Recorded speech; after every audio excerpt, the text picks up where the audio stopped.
Hi everyone, welcome back to my channel. Today's video is this really simple but fun haunted house nail set. So I'm starting off with this bright orange and this bright yellow over here. And I'm also going to be pulling in some black just to make the set a bit darker and a bit more, spooky for the season, as well as this gold here. So I'm starting off with applying the black gel polish on 2 of the nails, and then the other 3 are going to get the orange gel polish, and I do 2 coats of on all of the nails. And then we're going to move on to doing the kind of like ombre-ish, like yellow center of the nails. The idea was kind of like to make it look like firelight, like if there's like a candle like in a window somewhere, like in a haunted house, and there was kind of like a flickering haloed candle flickering in the background. So I actually did this, practice this technique off camera a couple days before doing this set to see how it would work. And this was the best way that I found to do this set. So when we get to it, I will tell you how I did it. And, I'll show you how I did it and tell you what I did differently. But for now, I wanted to put some of this gold glitter on the black nails here. I kind of wanted to just add a little bit of sparkle. But this gel was actually very, very dense. It's supposed to be like a very thick, densely packed glitter gel, so I didn't want it to be too intense. I just kind of wanted it to be floating in the background, so I applied just a small amount, and then you can see I'm using a brush to kind of like drag off any of the excess. I didn't want it to be a gold nail, I wanted it to be black with gold specks, so that's what I'm doing here. And of course, I only do like 1 layer of the gold. It was just kind of supposed to be a bit of like a sparkle effect.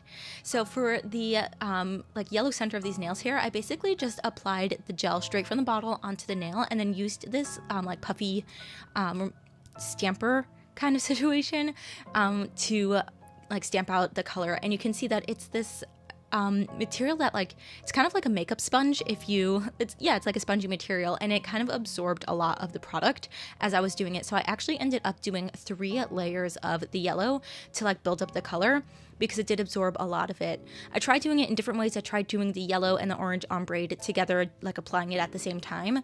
That didn't really work very well. And my first idea was actually to have a black background and then do an orange and yellow center and kind of like space those out as well and kind of have a black background.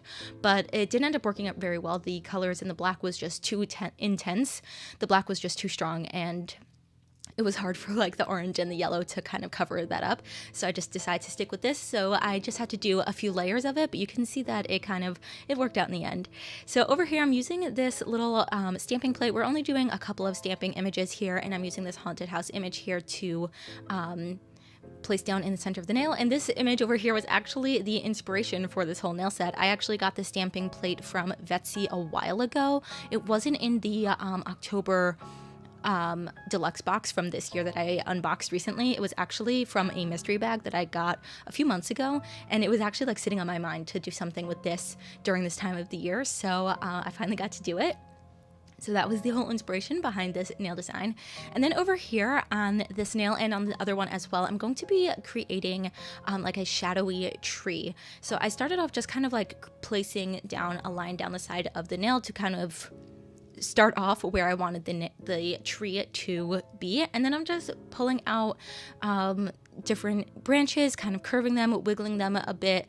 And the best part about this is that like trees can look like anything, especially when it's dark and shadowy. They kind of, there's no right or wrong way to do it. You just kind of like do whatever, and it works out because it just has that like shadowy background and image and stuff. There's no wrong way to do it. It's a really easy kind of hand painting technique and design, so you can kind of create it however you want. Although I will say, the more branches you add, the better it looks. If it looks too sparse, it kind of doesn't really have the effect. But once you add more branches and you start pulling them out and make them in different thicknesses and different curves and different lengths, it really just the design creates itself. And it was actually a lot of fun to do this. It was really easy. It didn't take too much like mental effort. You didn't have to plan it out. Kind of just wherever there looked like there was an empty space, I just threw in some little branches. And you can even like cure this if you wanted to halfway through, and then create like overlapping branches, or if you wanted to do it in different colors, if you wanted to get really specific with it, you can really make it very detailed by like curing in between and then doing overlapping branches in different colors. For this design, I kind of wanted to keep it simple. It was supposed to look dark and spooky, so I didn't do that. But perhaps for like future designs, I was thinking like for winter designs, I definitely want to do some like winter trees and like empty branches with snow and stuff, and doing it in like different tones and different overlapping branches can look really, really cool. So maybe that's something I'll look into for doing in the future. But for now, I did the same design over here, and of course, like, they're always going to come out different. That's the best part about it, and it always looks cool. You can't do it wrong. That's the best part of it. So on this nail, I did the tree on the other side of the nail because these are going to frame the center nail, which is the nail with the spooky house. So just going to finish off this design here. And it's almost November. I know, like, technically December 20th is like the official, or the 21st is like the official first day of winter. But by the time November comes around, it's like already starting to get chilly in certain areas. Some places even start getting snow already in November. So I'm already starting to like plan out and like think about doing winter nail art and designs. I had so much fun doing all of my autumn designs, and I have so many more planned for November as well. But I do want to start dabbling into some of my winter designs. So if there's anything specific you want to see, sweater nails, I already did a sweater nail design, but you can do so many different kinds. Oh, before I say that, I wanted to show you over here, I wanted to throw in this a cute little image of like a black cat. And at first I tried using a sticker, but it was too large and it was just taking over the whole design. So I just kind of used this little stamping image over here that happened to have a cat. I didn't have any cats anywhere else in my stamping collection, so it actually worked out really, really well. And then I just placed him there by the base of the tree. And now going in to do a crystal placement. So like I was saying, if you want to see anything specific for winter designs, different techniques, different kinds of maybe like snowflake designs or winter scenery and stuff, let me know, because I am open for suggestions. I want to do lots of fun, interesting things. So let me know if there's something specific that you've been wanting to see, or some specific technique or something that you want me to do a video on. I read all the comments, and I definitely am interested in doing whatever you would like. So I'm just finishing off this crystal placement here. I threw on a cute little bat that I thought would help add to the spooky vibes, and threw in a star because it does look like, you know, a night sky. So I thought a star would be cute, and I quickly flash cured that, and then I threw in some gold caviar beads to just kind of elevate this design a little bit, and to finish off this crystal placement here. So I'm just placing them where like the beads meet each other, where the different beads meet each other. I think it definitely adds an elevated look to the design.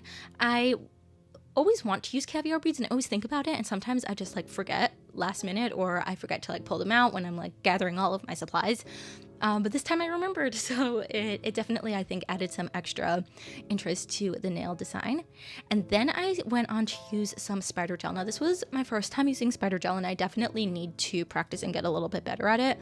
I had no idea how to really use it, and I was kind of just copying what I've seen people just do, like just completely like wrapping it in a mess around the nails. And when I say mess, I mean like in a good way.